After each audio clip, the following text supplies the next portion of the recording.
ভারতের বিরুদ্ধে ভয়াবহ অভিযোগ তুলেছেন রোহিঙ্গা শরণার্থীরা। দিল্লি থেকে আটক করে নৌবাহিনীর জাহাজে তুলে সমুদ্রে ফেলে দেওয়া হয়েছে এবং এমন দাবি করেছেন কমপক্ষে 40 জন রোহিঙ্গা। তারা জানাচ্ছেন আটক করার পর চোখ মুখ বেঁধে বন্দির মতো আচরণ করা হয় এবং কয়েকজনকে মারধরও করা হয়। পরে আন্দামান সাগরে ফেলে দেওয়া হলেও লাইফ জ্যাকেট দেওয়া হয়েছিল। সাঁতরে তীরে উঠে তারা এখন মিয়ানমারের ভয়াবহ গৃহযুদ্ধের মধ্যে অনিশ্চিত ভবিষ্যতের মুখোমুখি। জাতিসংঘের বিশেষ প্রতিবেদক টমাস অ্যান্ড্রুস বলেছেন, এসব ঘটনার প্রমাণ তার কাছে রয়েছে এবং ভারতের কাছে ব্যাখ্যা চাওয়া হলেও কোনো সাড়া পাওয়া যায়নি।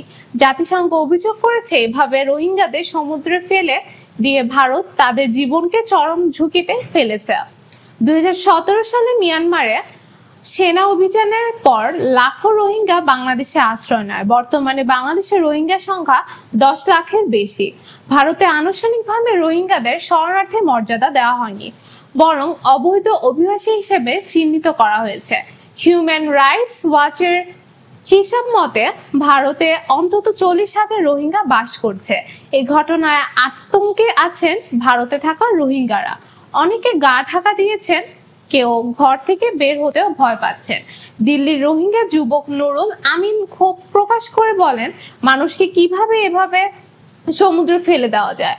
মানবতা পৃথিবীতে বেঁচে আছে, কিন্তু ভারতের সরকারের মধ্যে কোনো মানবতা আমি দেখিনি। বর্তমানে বিষয়টি ভারতের সুপ্রিম কোর্টে বিচারাধীন। আগামী 29 সেপ্টেম্বর শুনানিতে নির্ধারিত হবে রোহিঙ্গারা আসলেই শরণার্থী নাকি অবৈধ অভিবাসী এবং তাদের জোর করে ফেরত পাঠানো যাবে কিনা।